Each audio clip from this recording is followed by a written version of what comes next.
All right. Thank you, brothers and sisters. David G., grateful recovering alcoholic and grateful recovering lustaholic. I'm grateful to have a recovery date in both programs. AA of August of 1994 and SA of October 1st, 2019. We've been gone for a little while, so it's good to be back. It's good to see all you guys, and thank you for coming out. We've been doing this for a lot of weeks, and we took some time off during the holidays, during Christmas and the New Year's. During that time, I got to celebrate 16 years of marriage anniversary. Very, very blessed to have been able to do that. I promise you, that's something that should have been gone. And my fear is that it always would. The good news is God is bigger than any of that. He's bigger than me. He's bigger than all of it. Tradition 2, which we'll be talking about some later on. There's but one ultimate authority. It's not me and it's not her. It's a loving God, as he may represent himself here. And so very grateful to be back. We've carefully covered the first 6 chapters of the book. We've combed through that pretty good. And as Dennis said, the recordings for those are available. And we looked in depth at what the problem was, what the solution was, and what the action steps necessary to stay in that solution was.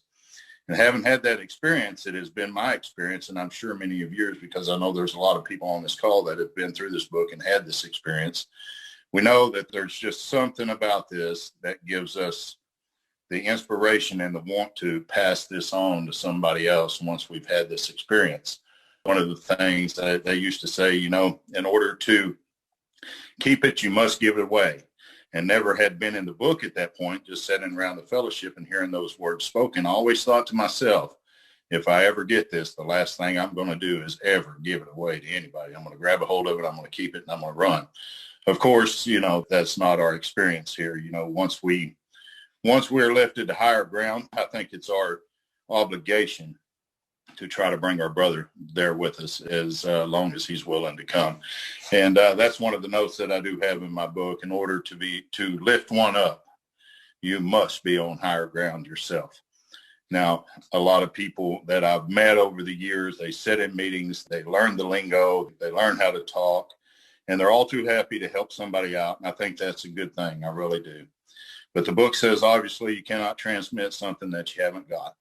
The 12th step, and we're going to be looking at that in depth today. If you hold your place there on 89, you'll go back over to 60. It says, having had a spiritual awakening as the result of these steps, we tried to carry this message, not a message, not my message, this message as outlined in the first 6 chapters to alcoholics or sexaholics, and to practice these principles in all of our affairs. We looked at step 10 very in depth. We looked at step 11, the nightly review, the morning meditation. We looked very closely at how to practice the principles in all of our affairs. We finished that chapter up, and now we're working with others.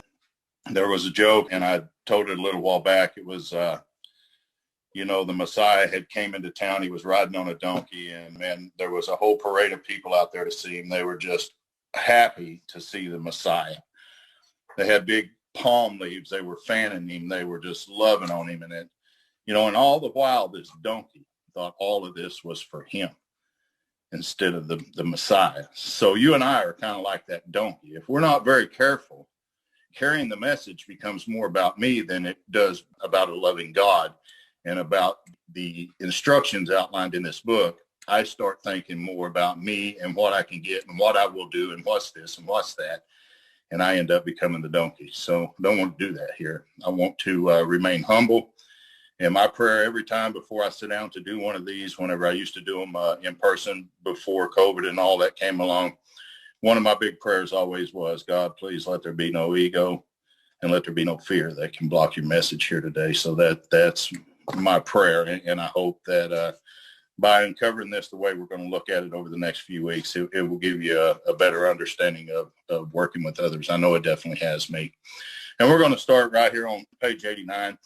And we're going to bounce back and forth quite a bit in the book, looking at how the book connects to these things that we're talking about. And so we'll be doing that quite a bit. Chapter 7, working with others. Practical experience shows that nothing so much will ensure immunity from drinking, or in a lot of our cases, acting out, as intensive work with other alcoholics or sexaholics. Talking about this intensive work, works when other activities fail. I don't know about you, but there have been times in my sobriety when I've got up in the morning, I've prayed, and I still didn't quite feel right on the inside. I went to a meeting that day. I still didn't quite feel right on the inside. It wasn't until I reached out and I tried to help somebody else that came together. Now, if you remember over in the forward to the third edition, and if you'll hold your place right there, let's take a run over there just for a second. And we'll take a look at that.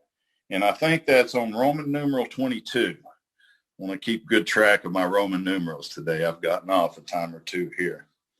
But in the forward to the third edition, and this is in a fourth edition book, let's take a look at that very last paragraph.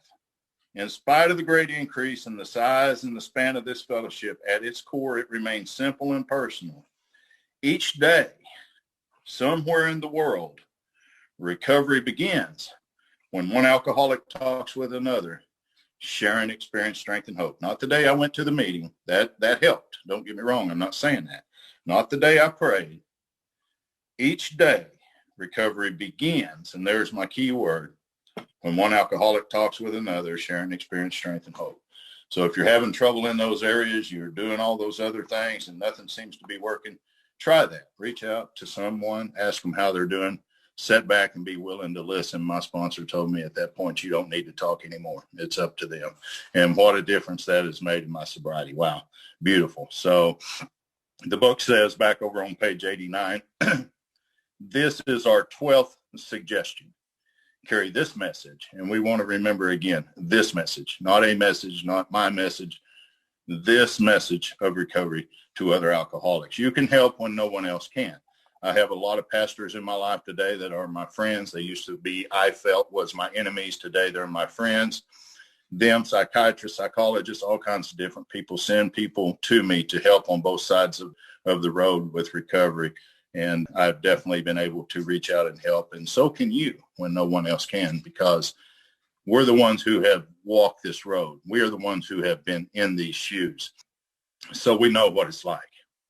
You can secure their confidence when others fail. Remember, they are very ill, even in the program, even in the fellowship. I needed to make a note of that.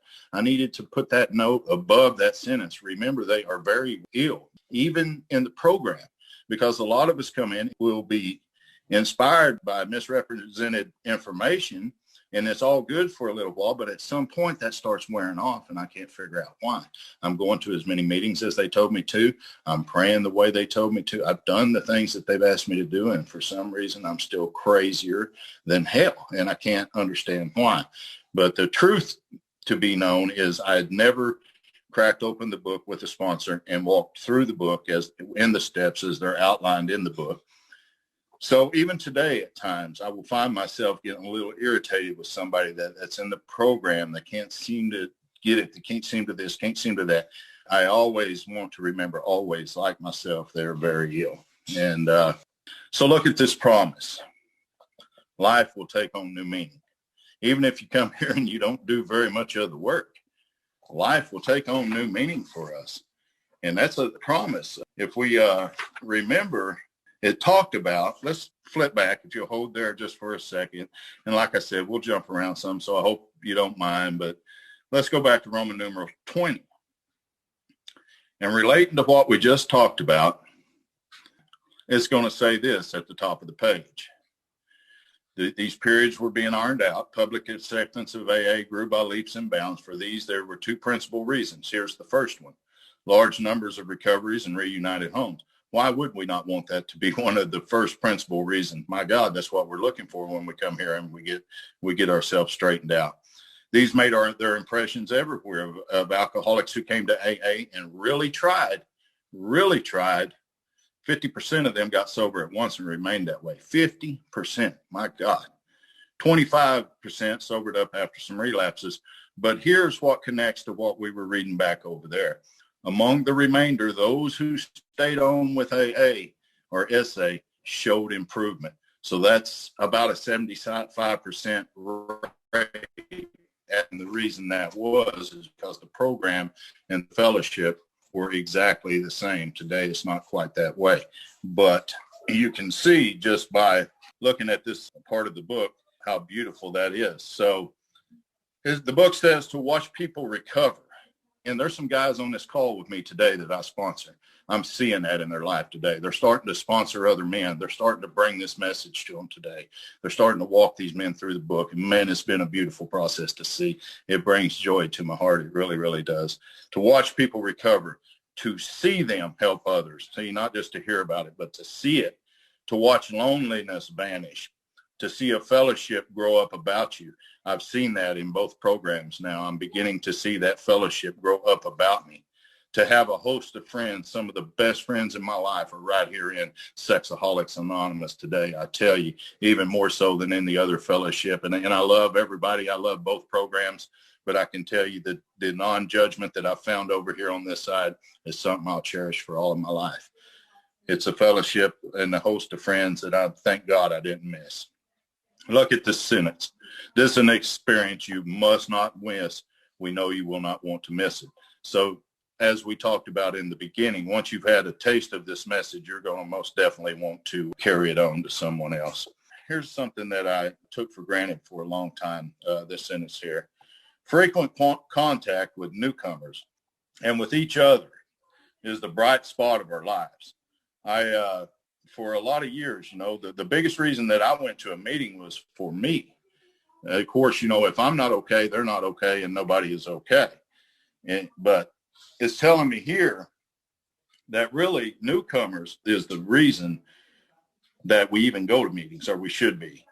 And it talks about this in another place in the book, but it says, frequent contact with newcomers, that's going to definitely be the bright spot of our life. So perhaps you're not acquainted with any drinkers or any lusters who want to recover, even in the fellowship. It says you can easily find some by asking a few doctors, ministers, priests, or hospitals. They'll only be too glad to assist you. Here's a direction. Don't start out as an evangelist or a reformer. And I don't know about you, but I know about me. And a lot of times I've done that. I want to go out and just tell this message, just tell about it, and how wonderful it was. And if you'll do this, this will happen and that. No, my job today is to lead a man through the steps, and where that goes with him and loving God, that's between them, not me. I am the guide, nothing. I am the donkey, nothing more.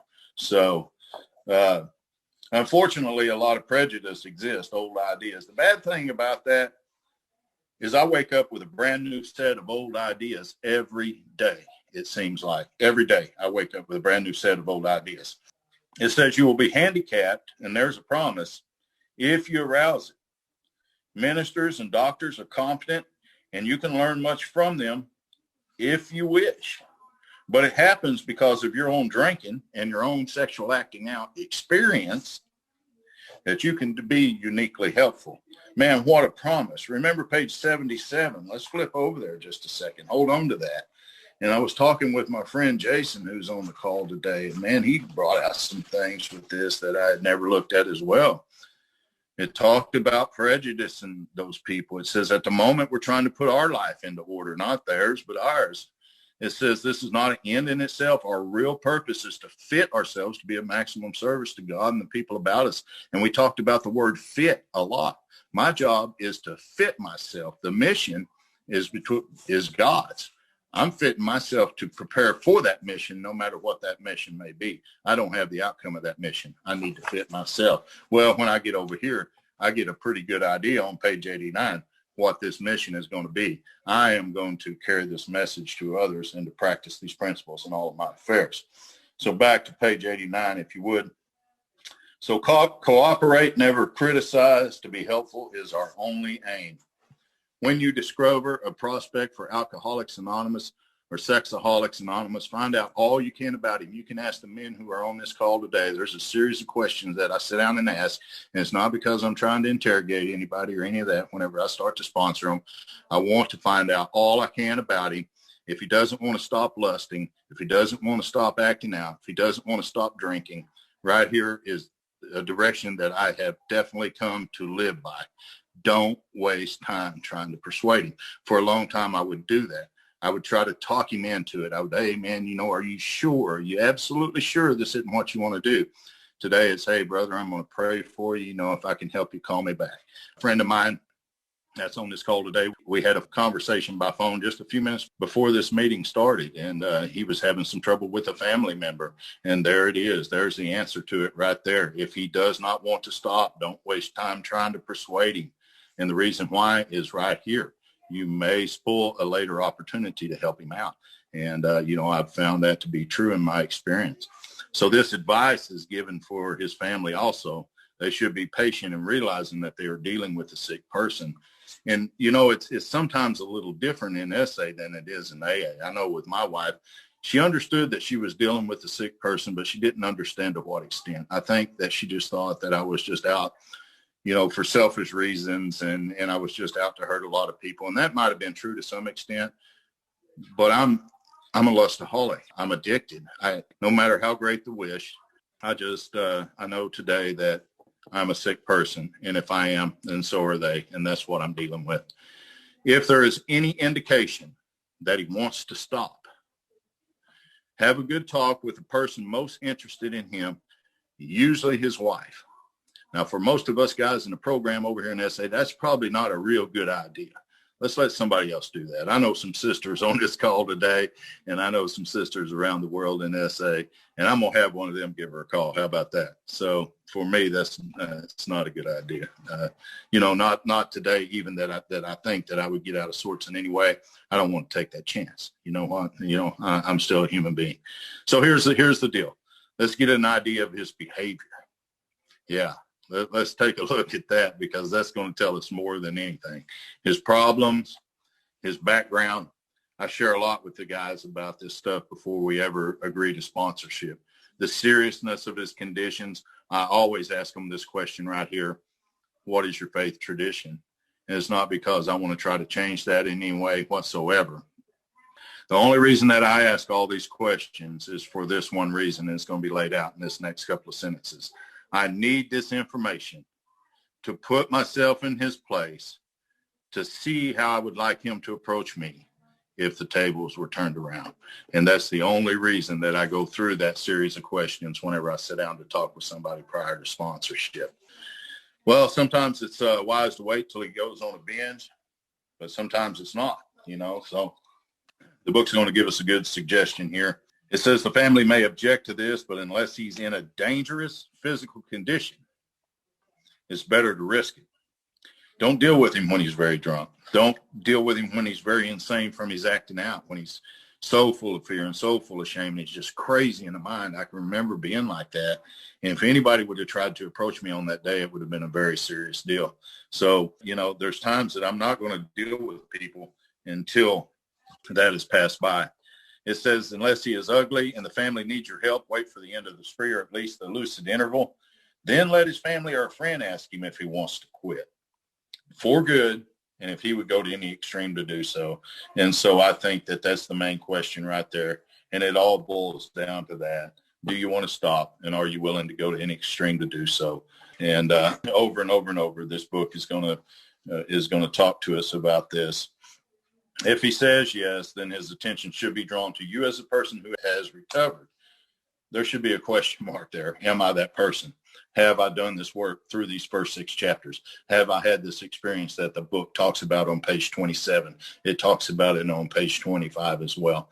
In fact, let's go over and take a look at that. Hold your place right there. If you would run with me back over here to page 27 for just a second. Let's take a look at what the spiritual experience should look like in your and my life today. Have we worked through these first 6 chapters, and we're up there now beginning to work with others. Let's start right there in the middle of the page. This was a guy named Roland Hazard. He was talking to a man named Carl Jung. Carl had worked with him for a solid year. Roland was on his way home. He got to France and he ended up drunk again. He thought that could never happen to him again. He come back all beaten down and humbled like many of us do. And he asked the doctor, is there no exception? The doctor, yes, replied the doctor, there are exceptions as cases such as yours has been occurring since early times. Here and there, once in a while, alcoholics or sexaholics have had what are called vital spiritual experiences. And for us, these things are vital. To me, those occurrences are phenomenal. But here it is. They appear to be in the nature of a huge emotional displacement and rearrangement. That's the first thing I'm going to look for. having an experience. Has this happened to me? Have I had this huge emotional displacement rearrangement? Ideas, emotions, and attitude, which were once the guiding force of the lives of these men, are suddenly, and that means like right now, have been cast to one side, and a completely new set of conceptions and motives begin to dominate them. And that's what that should look like, man. That's a very beautiful thing to experience. And many of us on this call today have done that. I know, because I know many of you that are here. And I thank you for coming out, listening to me share about it, because you already know. So back over to page 90 where we were at. There again, if he says yes, his attention should be drawn to you as a person who has recovered. You should be described to him as one of a fellowship who, as part of their own recovery, try to help others, and who will be glad to talk to him if he cares to see you. So if you would, hold with me right there. Let's run back over here and let's go to page Roman numeral 16. And that's going to be in the forward to the second edition. And I want to drop down to the last paragraph, and this kind of connects exactly to what we were talking about. The physician, now we're talking about Dr. Bob when Dr. Bob met Bill. This is their first meeting. This is the first time they met right here. This physician had repeatedly tried spiritual readings to resolve his alcoholic dilemma, but it failed. Think about that for you and me in our own history, in our sexaholic addiction, in our alcoholic, whatever it is. Did we try spiritual means to resolve that dilemma, but failed many times over? I don't know about you, but I was prayed over. I was dunked a few times in baptism. I was this, I was that. I've done all that stuff. And just like this man here, it failed. And look at what he says when the broker, talking about Bill, gave him Dr. Silkworth's description of alcoholism and hopelessness. Then Dr. Bob began to pursue a spiritual remedy for his malady with a willingness he had never before been able to muster. He sobered, never to drink again up to the moment of his death in 1950. But here it is. This seemed to prove that one alcoholic, one sexaholic, could affect another as no non-alcoholic or sexaholic could. But here it is right here. It also indicated that strenuous work, one alcoholic with another, was vital to permanent recovery. Now, I'm looking to permanently recover here. I don't know about you, but I know about me. And I'm not here just to be sober. I'm here to permanently recover. So in order for me to do that, it tells me right there, strenuous work, one with another, is going to be vital. And it tells me back over here where we left off that that is definitely going to be the case. So bottom paragraph, page 90. If he does not want to see you, never force yourself upon him. Neither should the family hysterically plead with him to do anything, nor should they tell him much about you. They should wait for the end of his next drinking bout. You might place the book where he can see it in the interval. Here, no specific rule can be given. The family must decide these things, but urge them not to be over anxious, because that might spoil matters. Why? Because people like you and me relapse over and over and over and over. And sometimes, we don't mean to do that. We just do that because that's who we are. But usually the family should not try to tell you story. I've said in many meetings, and I love it when the spouse will begin to try to tell the man's story, and the chairman very gently will say, that's well and good, but we'd rather hear that from him, not you.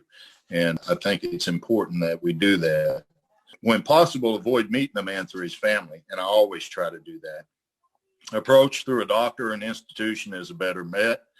If your man needs hospitalization, he should have it, but not forcibly unless he is violent. Let the doctor, if he will, tell him that he has something in the way of a solution. And for me today, we know what the solution is. We know what the problem is. We know what the solution is. And thank God we have a program of action to stay in that solution. So when your man is better, the doctor might suggest a visit from you. Though you have talked with the family, leave them out of the first discussion. Now, these are some directions, and this applies a whole lot to AA. I don't know so much about SA. I haven't been on a whole lot of 12-step calls yet. Under these conditions, your prospect, and see, that's what he is at this point. He's a prospect. And we'll see he's under no pressure. That's definitely how I want anyone to feel. I don't know about you, but I know about me. And whenever I feel like I'm under pressure, I'm going to attack. In fact, I've done some very dangerous behavior at times when I've felt under pressure. So I don't ever want to do that. I don't want anybody doing that to me, and I don't want to do that to anybody as well. He will feel he can deal with you without being nagged by his family. Man, that's a beautiful thing. I know it was for me. There were just some people that I really needed to talk to without my family being there. One of them hosting this meeting today. At certain times in my sobriety, I had to do that. After a while, turn the talk to some phase of drinking or acting out. Tell him enough about your habits, which whatever those are, symptoms and experiences. And I think we're going to have to know what those are before we can do that. And for me, working the steps with the sponsor absolutely opened that up for me to see exactly what that was to be able to share with somebody else. Encourage him to speak of himself. If he wishes to talk, let him do so. He will thus get a better idea of how you ought to proceed. But here's a direction that I've had to learn. If he's not communicative, give him a sketch of your drinking or your acting out career up to the time you quit, but say nothing for the moment of how that was accomplished. If he's in a serious mood, dwell on his trouble that liquor or acting out has caused him. Being careful not to moralize or lecture. Man, I hate it when people would do that to me. If his mood is light, tell him some humorous stories of your escapades, not his, yours. But then try to get him to tell some of his. But here's the deal. When he sees, not when he hears, but when he sees that you know all about drinking and acting out, we're not even talking about recovery at this point, commence to describe yourself as an alcoholic or a sexaholic. Tell him how baffled you were. Man, what a promise. Remember how it was when we came in here? Some of us had been in the program, the other fellowship, for many, many years and come in here seriously baffled. I had given these book studies. I had worked these steps. I don't know how many different times. I'd done all this stuff, but lust is more powerful than I am. And it had me absolutely baffled when I came here. For a period of time, I couldn't hardly even share in a meeting. I felt so broken. Somebody had asked me to share on the book one time, and I just really couldn't do it. And I began to think, my God, I was given this gift, and now it's been taken away. And, hell, it's all about me at this point. But none of that was true. The deal was, I'm baffled. I'm confused. I don't know what's got a hold of me here until I really start taking a look at lust, because I'm 25 years sober in Alcoholics Anonymous at this time, and I'm dying. I'm dying in those rooms from this, and I can't figure out why. Nobody ever said to me, David, maybe your problem is outside of this fellowship. But the last man that I went through this work with, we finished the fourth step. We sat down for hours and hours and hours and did a fifth step. And after he heard that fifth step, he looked at me and he said, I believe your solution is outside of the fellowship of AA. No one had ever said that to me in my life, ever. And I said, I don't understand. He said, I think that there's people that can help you, but I don't think it's in our rooms.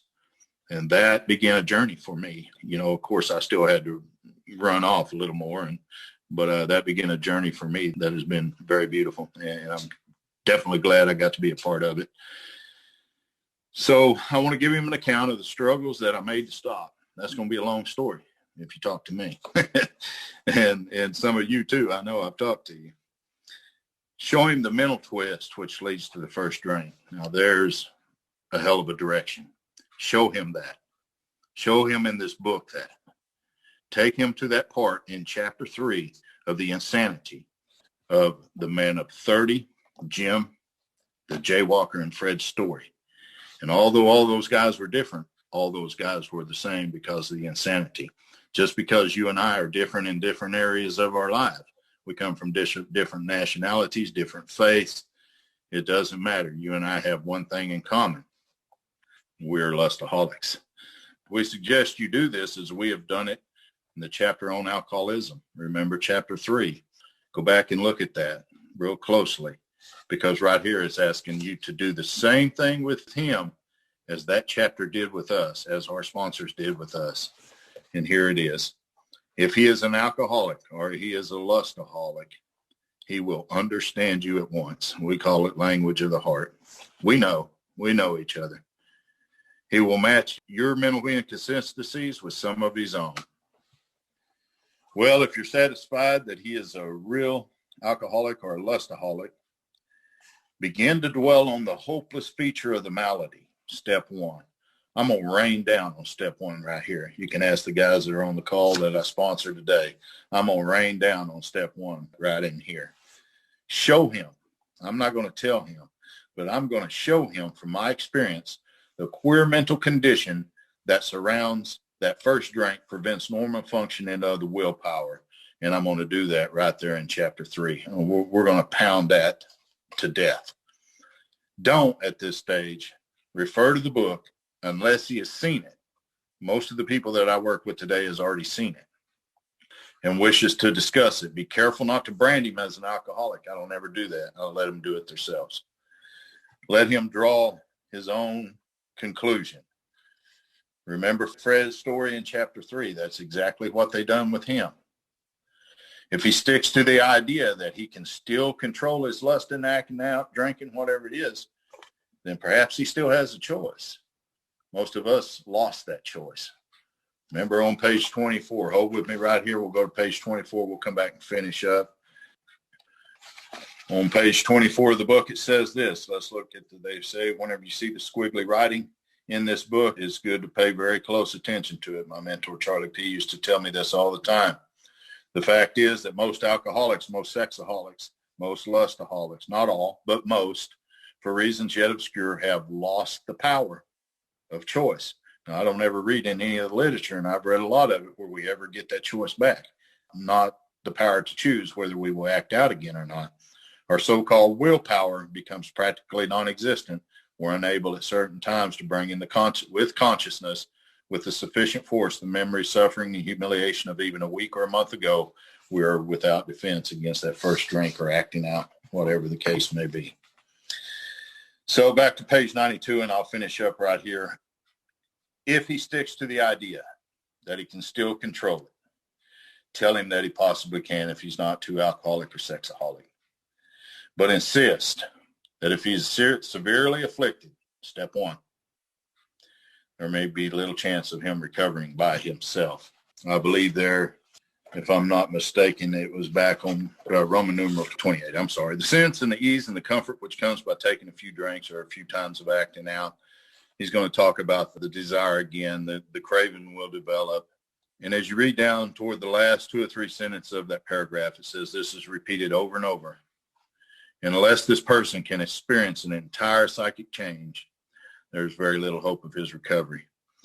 So for us to lead him through the first 6 chapters of the book, to help him to have the experience that we've had, man, that's an experience that we must not miss. I'm really grateful to have been here today with you guys. Thank you guys for coming out and being a part of this. The next few weeks, we will finish up working with others, and that's usually as far as I've ever went with the book study.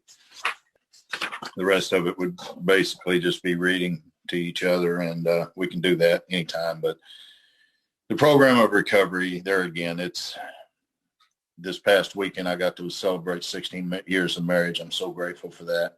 I never would have done that had I not come to you folks, and you showed me exactly how to recover from this hopeless state of mind.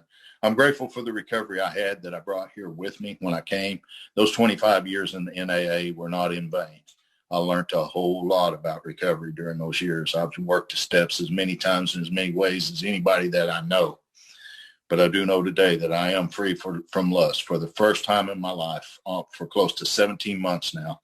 And today, life takes on a new meaning, just like it says it will. Just like we read right there in the very beginning, back over on page 89.